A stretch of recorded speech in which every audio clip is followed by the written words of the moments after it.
Salut les amis, ici Shadow pour une nouvelle vidéo et donc aujourd'hui on va faire une nouvelle Shadow's Life avec des nouveaux sachets.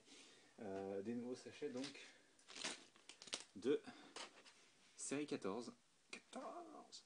Hop, un petit focus, voilà, donc il y en a 1, 2, 3 et 4. Et normalement ce ne sont que des figurines que je n'ai pas. Je sais que 3 en sont pas en tous les cas, la quatrième j'arrive plus du tout à me souvenir ce que j'ai pris en fait. Donc on va voir, c'est parti. Et donc on va commencer par le gros là, parce que je pense que je sais ce que c'est. Et donc, ouais, hop, je ferme les yeux, Ouais c'est bon, c'est la caméra. Alors, est-ce que tu peux te...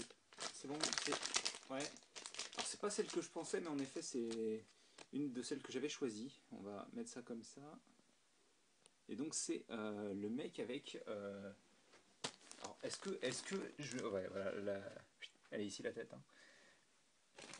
Et donc c'est le mec qui est contenu dans une plante carnivore, ou le mec qui est en costume de plante carnivore. Sachant que vu la tronche qui tire... Hop. À mon avis, c'est pas un costume. Hop. Pour ce qui est du torse et des jambes, voici l'imprimé. J'aime bien le fait que les jambes suivent le torse. Et hop là. Donc ça rend plutôt cool. Ensuite on a la tête totalement effrayée du mec. D'ailleurs, il me semblait qu'il avait qu'une seule liane, mais je peux me tromper. Non, c'est bien ça, il en a deux, d'accord. On va les lui assembler dans la main. Et donc aussi, pour ceux que ça intéresse, j'ai récupéré le calendrier de l'Avent City, donc comme chaque année, on va se faire les 24 jours de Noël, de décembre, avant Noël. Donc, on va mettre ça comme ça sera très bien. Et donc la tête qui est un nouveau moule, c'est cool. Donc en fait de deux morceaux de plastique différents, un rose et un vert. Et donc quand vous l'enfoncez, ça donne ceci. Plutôt sympa, hein. Plutôt sympa. Le moule est vachement joli, j'aime bien le fait que ça représente vraiment une feuille et tout. Je pense qu'il y a moyen de l'utiliser comme ça, pour vraiment comme ça seulement, pour obtenir un bel effet à mon avis. Ce serait même cool de pouvoir genre faire en sorte que les deux pièces se détachent.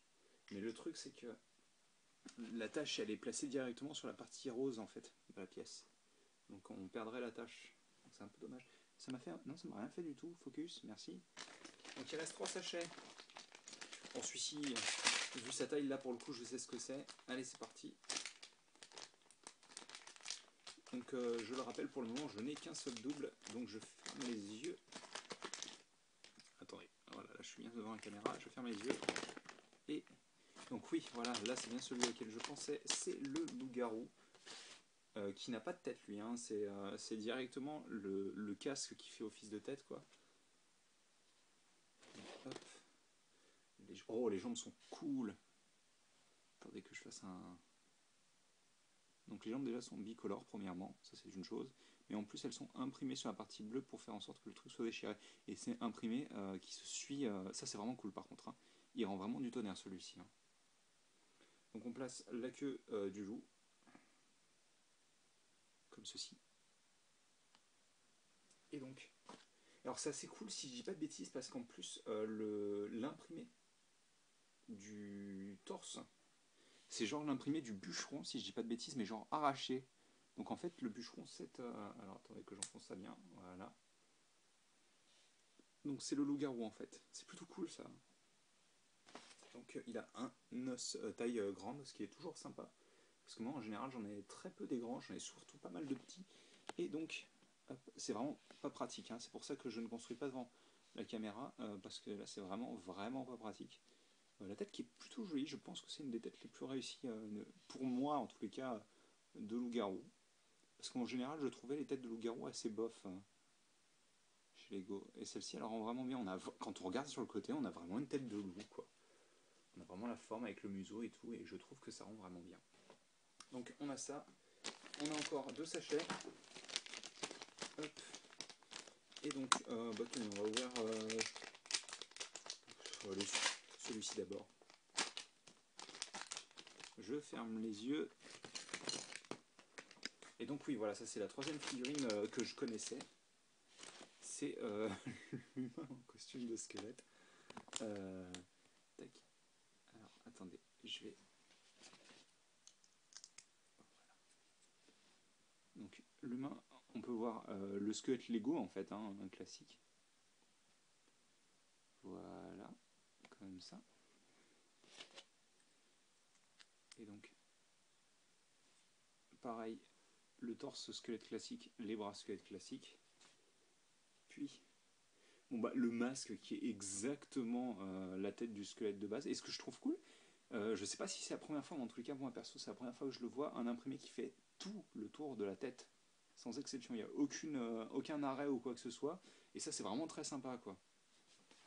Moi, je trouve ça vraiment cool. Parce que ça permettra de faire des choses plus tard qui seront encore plus poussées. Parce que là, c'est qu'un film. Et imaginez des personnages qui ont des imprimés super importants sur les côtés du visage. Bah, je serais bien content d'avoir cette petite fonctionnalité-là. Et donc, le seau qui se construit comme ça. Alors, attendez, parce que alors, là, ça va être une catastrophe, quoi. Voilà. Donc, on a ceci. Voilà. Et je ne me souviens absolument pas de la quatrième figurine que j'ai prise. Donc ce que je vais faire avant d'ouvrir le quatrième sachet, hop, je vais positionner ça là déjà, je vais regarder la liste. Alors normalement c'est pas le fantôme. Il m'en manque plus beaucoup de toute manière. Ah si, je sais, oui d'accord, ok. Je me souviens. Bon, c'est parti alors.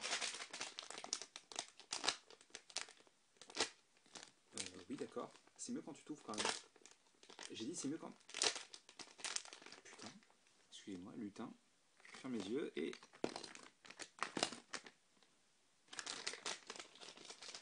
Ouais, je me disais bien qu'il y avait quelque chose qui était resté coincé. Hop.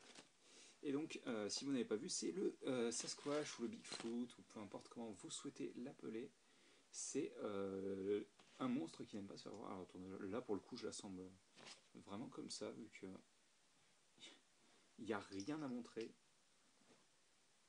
au niveau des imprimés, en tous les cas. Donc, hop, on a ceci.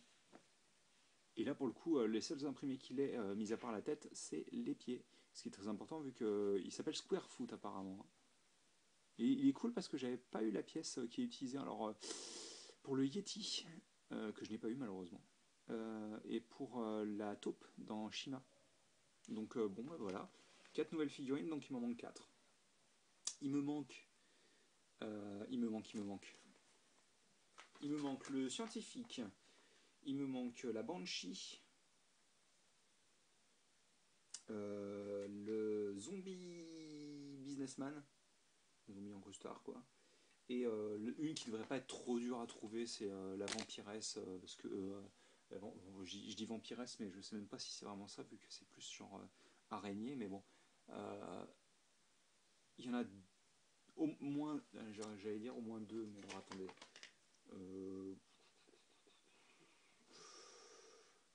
Allez, je vais dire, il y en a une, c'est sûr que je peux la trouver facilement, la vampiresse, elle est très simple à trouver. Le docteur, ça devrait aller parce qu'il a la petite fiole. Après, d'après ce que la Banshee, ça va être trop chiant, je pense, parce que les jambes, elles ont vraiment une forme particulière, quoi. Et et quand j'ai eu le fantôme, comme vous le saviez déjà, je n'avais pas senti les jambes ni la chaîne.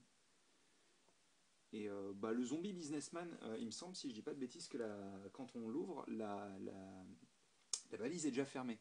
Donc ça devrait être un point assez facile à trouver, je pense. Enfin, c'est plutôt cool, 12 sur 16. C'est plus que correct. Et donc j'ai un double avec le